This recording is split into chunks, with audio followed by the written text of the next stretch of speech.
Olá, tudo bem? Mesmo que tenha havido diversos comentários importantes acerca da lição da Escola Sabatina, a iniciativa de gravar mais este vídeo é porque alguns têm mencionado que é relevante esse comentário, principalmente para os irmãos que não podem sair de casa, que fazem parte de grupos de risco e assim por diante. Portanto, vamos juntos?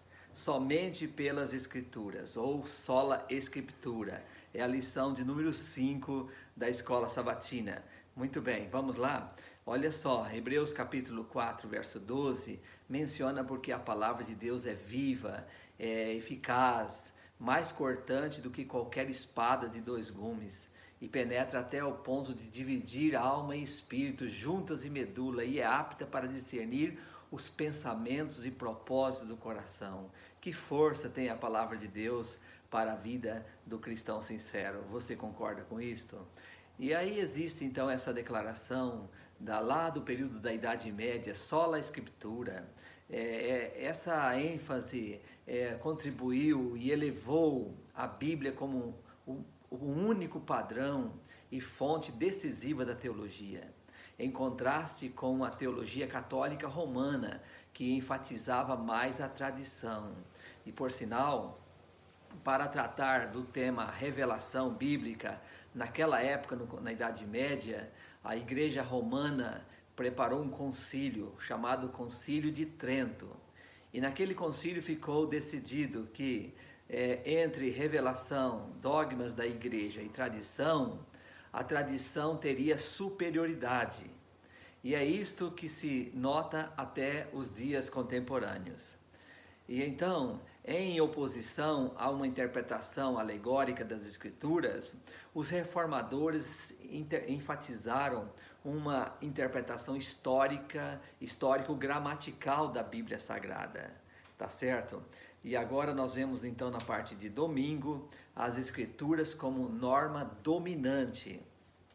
Os adventistas do sétimo dia têm se considerado um povo da Bíblia. Eles reconhecem a autoridade singular das Escrituras Sagradas. E você reconhece isso também? Que ótimo, né? Que ótimo. E esse princípio sola Escritura tinha a intenção de proteger a autoridade da Bíblia da dependência da igreja para sua interpretação. Porque a igreja romana enfatiza que fora da igreja não se compreende a Bíblia. E em contrapartida, no livro de 1 Coríntios, capítulo 4, 1 a 6, menciona que não devemos ultrapassar o que está escrito, para não atribuir doutrinas de seres humanos, né, como se fosse da Bíblia Sagrada. E então, a igreja adventista vai por esse foco, né, somente a Bíblia Sagrada. Mas isto exclui outros campos de estudo, como a arqueologia, a história e outras coisas mais? Não, não exclui, tá certo? A arqueologia, ela ajuda a compreender a Bíblia, bem como a história, léxico, dicionários, comentários, concordância, devemos usar para compreender melhor a Bíblia e não colocar esses recursos acima da Bíblia Sagrada, tá certo? Existem também outros pontos de vista que devem ser avaliados à luz das Escrituras, né? Por exemplo, a ciência. A ciência não tem prioridade acima da Bíblia Sagrada. A Bíblia está acima de tudo, como disse o próprio Martim Lutero. Você quer ouvir o que ele disse? Olha lá. Somente as Escrituras são o verdadeiro Senhor e Mestre de todos os escritos da terra. Você já pensou nisso? Quanto valor deve ser dado à Bíblia Sagrada? E na parte de segunda-feira, no estudo de segunda-feira, fala sobre a unidade das Escrituras. No livro de 2 Timóteo 3,16 destaca: toda a Escritura é inspirada por Deus. Então, sendo assim, qual é a parte da Bíblia que você pode desprezar? Qual é a parte da Bíblia que tem menos significado? Em realidade, tudo tem valor permanente. Desde a primeira folha do Gênesis até a última folha do Apocalipse, tudo tem valor permanente. Por isso, 2 Pedro 1, 20 a 21, declarou: nenhuma profecia da Escritura provém de particular elucidação. Sendo assim, há uma harmonia, há uma unidade em toda a Bíblia. E Tito reconhece isso em Tito 1, verso 9, dizendo que a palavra é fiel, reto ensino. Timóteo também, 2 Timóteo 1,13, são sãs palavras, são palavras sãs. Você está entendendo?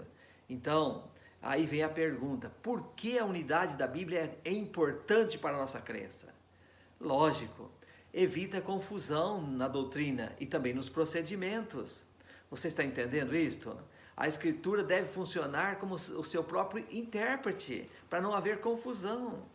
Sem a unidade da Bíblia, a igreja não teria ou não tem meios para distinguir o que é certo e o que é errado, e assim repudiar as heresias. Você está entendendo? E o próprio Jesus e os escritores bíblicos reconheciam a unidade das Escrituras. Eles citavam o Antigo Testamento como tendo peso igual e harmonioso. O Novo Testamento não contém um novo evangelho ou uma nova religião. Não é isto. E alguns ensinos religiosos, algumas crenças defendem essa teoria.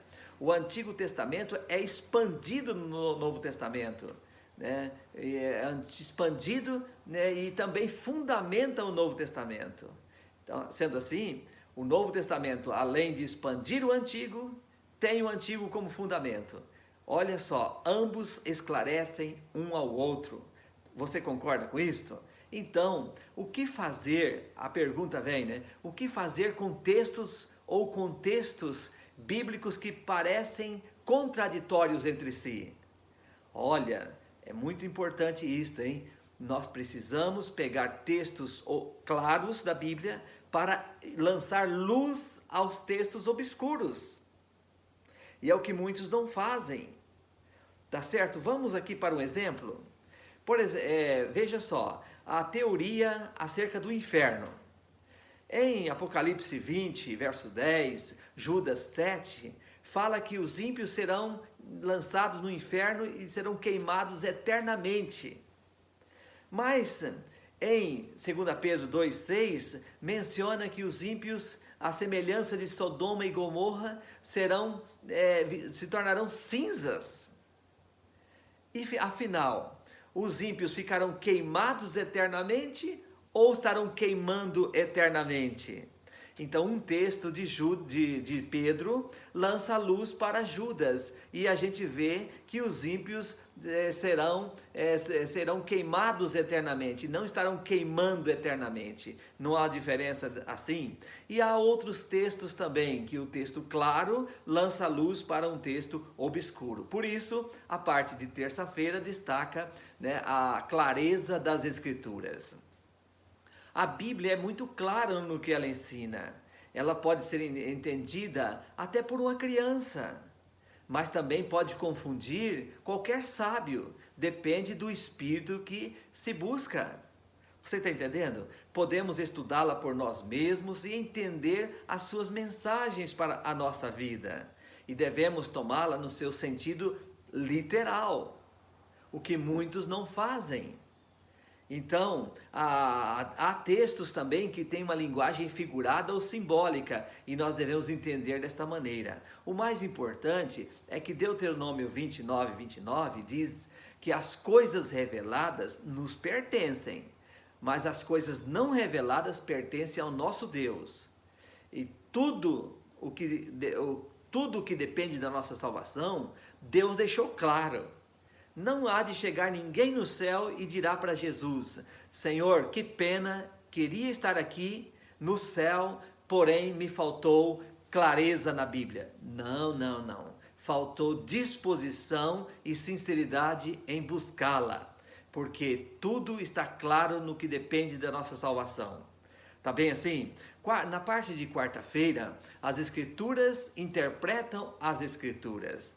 Uma parte da Bíblia interpreta a outra parte. E Jesus fez isto, começando em Lucas 24, 27. começando por Moisés, passou pelos profetas, ensinando o que continha a seu respeito em toda a Escritura Sagrada. E assim, amigo, o leitor precisa deixar as Escrituras interpretarem a si mesma. Não podemos reunir passagens, várias passagens, para provar nossa própria opinião. E assim nós conseguiremos passagens para provar qualquer opinião. Mas esse não é o princípio correto.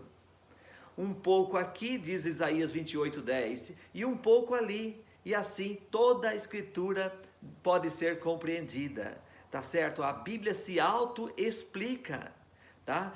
Texto comparado com outros textos, né? Nós precisamos obter também um conhecimento do tema central da Bíblia, qual é o propósito original de Deus em relação a esse mundo, né? Em relação à origem do grande conflito, em relação à obra da redenção, tá certo? Então você pode ter essa compreensão, essa visão maior para compreender melhor as Sagradas Escrituras.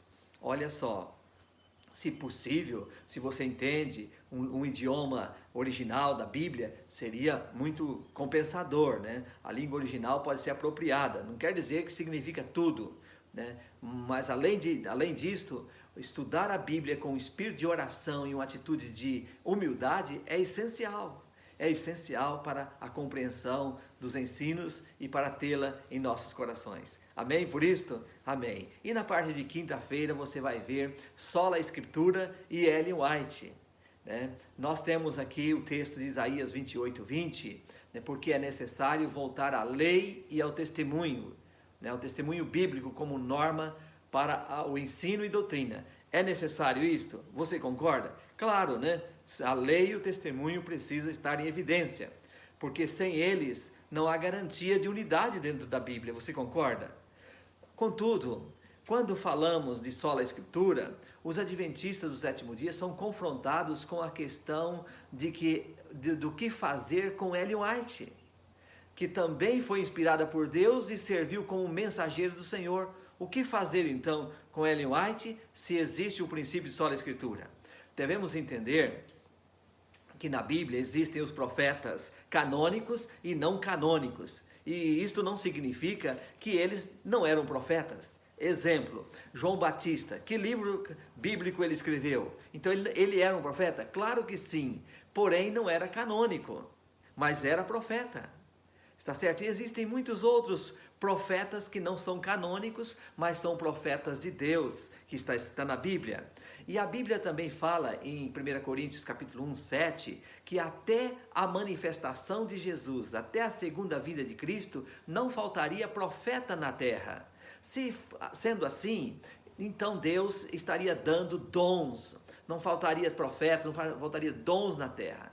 Então é Deus que escolhe um profeta. Você está me entendendo? E Efésios 4:11-13, ali fala que Deus escolheu uns para apóstolos, para profetas, para ensinar, mestres e etc. E assim, Ellen White, ela passa no teste de um verdadeiro profeta. Para ela, a Bíblia era fundamental e central em todo o seu pensamento e teologia. Na visão de Ellen White, seus escritos, quando comparados com a Bíblia, são tidos como uma luz menor para levar a uma luz maior. Nunca são um atalho ou substituto para a compreensão da Bíblia. Sendo assim, seus escritos compartilham o mesmo tipo de inspiração dos escritores bíblicos, porque foi o mesmo Deus que inspirou, foi o Espírito Santo que acompanhou. Você está entendendo? Então, Ellen White nunca pretendeu que seus escritos tomassem o lugar da Bíblia. Comparar Ellen White com outros pretensos profetas não é coerente. Por quê? Por que não? Olha só, nós temos aí Charles Russell, por exemplo, fundador da Igreja Testemunhos de Jeová, e para ele, os escritos que ele escreveu estão acima da Bíblia. Joseph Smith escreveu a Bíblia dos Mormons, tem os seus escritos como superiores à palavra de Deus. Mas isso aconteceu com Ellen White? Não, ela nunca pretendeu estar acima da Bíblia, jamais, jamais. Eles tinham O verdadeiro conhecimento da Bíblia só pode ser obtido com o auxílio do Espírito Santo, e Ellen White enfatizava: toma este livro e lê, referindo-se à Bíblia Sagrada, né? Então, meu querido, você que está estudando agora, compartilhando esse estudo aqui comigo, quero dizer que o verdadeiro conhecimento da Bíblia só pode ser obtido mediante o auxílio do Espírito Santo. Vamos fazer isso sempre? O estudo da Bíblia exige mais do que um dedicado esforço e mais do que meditação. Temos que obedecer e viver de acordo com a palavra de Deus. Você está me entendendo? E agora, há uma pergunta que nós nos deparamos com ela: como explicar as doutrinas contraditórias que outros cristãos afirmam encontrar na Bíblia? Aí vem um ponto importante. Você se lembra, lá na tentação do deserto, Satanás esteve ali com ele, tentando interpretar as Escrituras para Cristo? Você se lembra? Então depende da fonte de inspiração que você busca, da intenção do seu coração, você terá um intérprete ao seu lado. Você está entendendo? Teremos um intérprete para nos ajudar.